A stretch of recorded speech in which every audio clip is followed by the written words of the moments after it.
Welcome to లక్ష్యం TV. Bapatla జిల్లా చీరాలలో MLA Kondaiah ఆదేశాల మేరకు చీరాల తెలుగుదేశం పార్టీ పట్టణ అధ్యక్షుడు గజవల్లి శ్రీనివాసరావు కూటమి నాయకుల ఆధ్వర్యంలో చీరాల మున్సిపాలిటీ సమస్యల దృష్ట్యా దోమలు, బెడద, కుక్కలు అధికంగా ఉండడం వల్ల ప్రజలు ఇబ్బందులు ఎదుర్కొంటున్నారని సమస్యలను తమ వద్దకు తీసుకురావడంతో చీరాల మున్సిపల్ కమిషనర్ అబ్దుల్ రషీద్కు వినతి పత్రం అందజేశారు. కమిషనర్ వెంటనే స్పందించి సమస్యలను పరిష్కరిస్తామని తెలిపారు.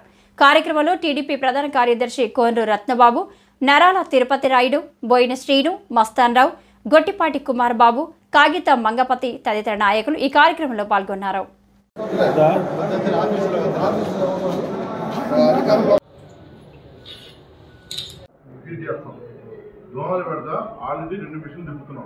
ఇవాళ స్పెషల్ ఫాగింగ్ మిషన్ ఉంది.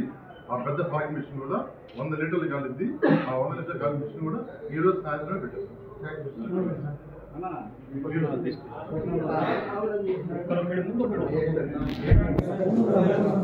సార్